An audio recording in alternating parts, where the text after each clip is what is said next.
urang Sunda anu bakal jadi raja, urang Sunda anu bakal jadi ratu, bakal mimpin di negeri.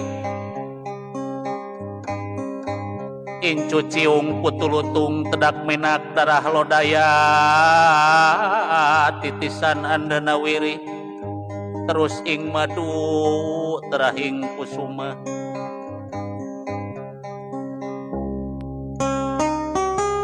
Sabab cek dina uga teh timimiti lulurung 7 ngabandung, lulurung 7 ngabandung kadalapan keur disorang.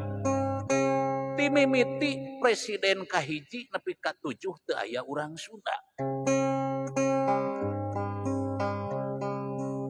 Tos katingali engkeut-engkeutna tos aya rentang di tangkalan hujana,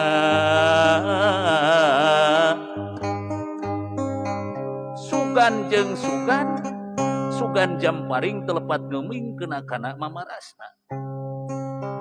Yen ieu nu dianti-anti, yen ieu nu diantos-antos,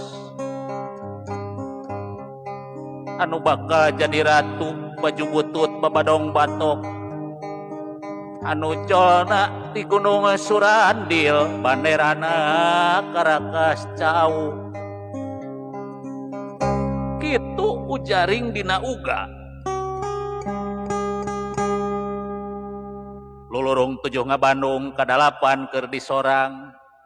Jadi urang Sunda bakal tembong cirina mimitina 8 keur disorang, ayeuna geus ngajabat. Boa-boa di tingkat kagubernuran kene.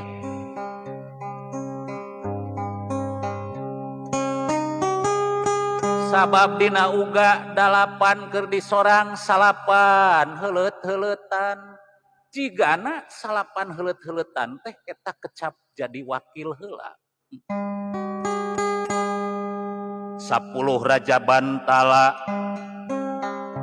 Ari nu disebut Raja Bantala teh metu di lawang ping 7. Urang Sunda bakal nanjeur, urang Sunda bakal nanjeur, bakal mimpin ieu negeri, bakal mimpin ieu negeri. Tapi pikeun nu aya teureuna teureuk pajajaran,